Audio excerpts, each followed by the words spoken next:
Good morning children. आज हम लोग सेकेंड असाइनमेंट में हिंदी लिटरेचर पढ़ेंगे। हिंदी लिटरेचर में आज हम एक नई कहानी पढ़ेंगे जिसका शीर्षक है महाराज युधिष्ठिर और नेवला। इस कहानी में कुछ प्रमुख पात्र हैं जैसे ब्राह्मण, कमलानंद, नेवला और युधिष्ठिर। इस पाठ में निस्वार्थ भाव से किसी की मदद करने और उसके प्रति दयावान रहने पर बल दिया गया है तथा परोपकारी बनने की प्रेरणा दी गई है। तो देखते हैं कहानी आज की महाराज युधिष्ठिर और नेवला। तो ब्राह्मण, कमलानंद और युधिष्ठिर सभी लोग एक यज्ञ में बैठे हुए रहते हैं।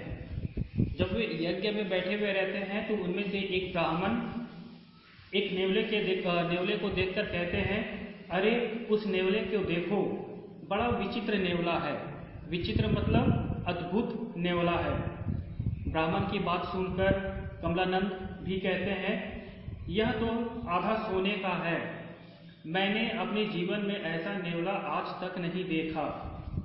युधिष्ठिर सहित सबका ध्यान नेवले पर जाता है। सभी लोग नेवले को बड़े ध्यान से देखने लगते हैं। तब नेवला मनुष्यों के समान हंसते हुए कहता है, महाराज युधिष्ठिर, आप अश्वमेध यज्ञ करके धन आदि का दान कर रहे हैं। मुझे यह देखकर आप पर हंसी आ रही है। नेवले की बात सुनकर युधिष्ठिर कहते हैं, क्या मेरे दान में कोई कमी रह गई है? नेवला कहता है, मैं तो आपकी महानता और अश्वमेध की यज्ञ की चर्चा सुनकर यहाँ आया था, परंतु मेरा यहाँ आना व्यर्थ हो गया। व्यर्थ हो गया मतलब बेकार हो गया। यज्ञ में उपस्थित ब्राह्मण, पांडव और समस्त लोग नेवले की बातें ध्यान पूर्वक सुनने लगते हैं। युधिष्ठिर नेवले से कहते हैं, आप कौन हैं? क्या यज्ञ में आपको कोई कमी नजर आई है? क्या किसी ने आपका अपमान कर दिया है?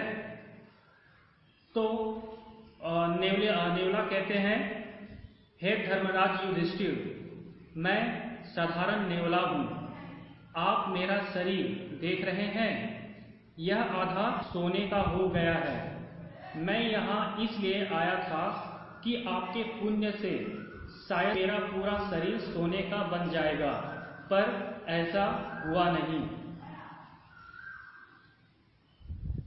नेवले की बात सुनकर युधिष्ठिर नेवले से कहते हैं, हे नेवले, तुम्हारा आधा शरीर सोने का कैसे हो गया? नेवला कहता है, यह एक लंबी कहानी है। तब वहां बैठे ब्राह्मण कहते हैं, हे नेवले, हम सबको उस घटना के विषय में बताओ। मतलब सभी लोग जानना चाहते थे कि नेवले का आधा शरीर सोने का कैसे बन गया। तब नेवला एक कहानी सुनाता है सबको। अब वो कहानी है, तो धर्मराज सुनिए। रामनगर गांव में मूलचंद नाम का एक ब्राह्मण परिवार सहित रहता था। मतलब एक ब्राह्मण था जिसका नाम मूलचंद था। वह अपने पूरे परिवार के साथ रहता था। वह निर्धन मतलब गरीब।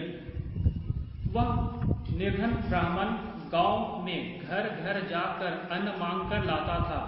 इस तरह वह अपने परिवार का गुजारा चलाता था। मतलब ब्राह्मण गांव-गांव घूमकर लोगों से भिक्षा लेकर अपने और अपने परिवार का पेट भरता था। एक बार अकाल पड़ गया, खेत खलिहान सूख गया।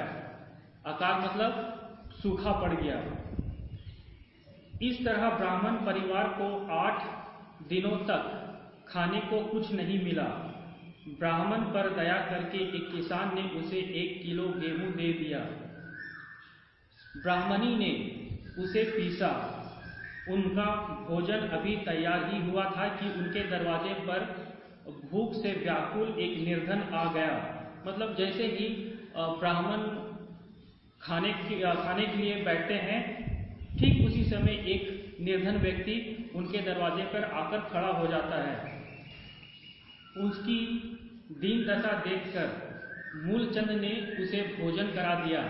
मतलब ब्राह्मण अपना भोजन उस गरीब व्यक्ति को खिला देता है। वह स्वयं भूखा रह गया, परंतु उसके मुख पर अद्भुत संतोष और आनंद का भाव था। कुछ समय पश्चात भूख से व्याकुल ब्राह्मण और उसके परिवार के सदस्यों की मृत्यु हो गई। मैं घूमता हुआ उसके घर पहुंचा। मैं मतलब नेवला घूमता हुआ उनके घर पहुंचा तो देखा कि भूमि पर भोजन के कुछ कण गिरे हुए थे।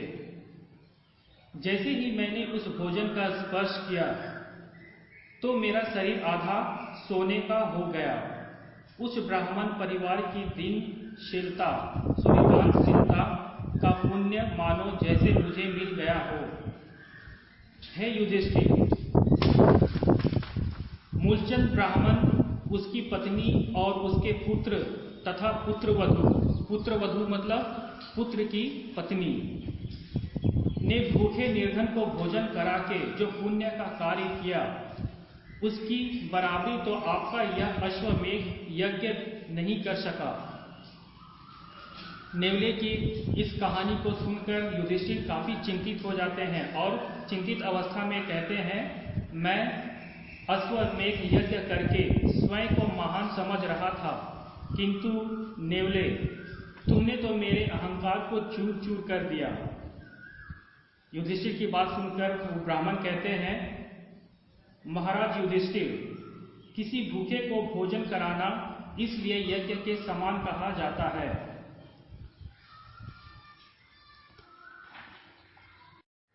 तो ये थी आज की कहानी महाराज युधिष्ठिर और नेवला।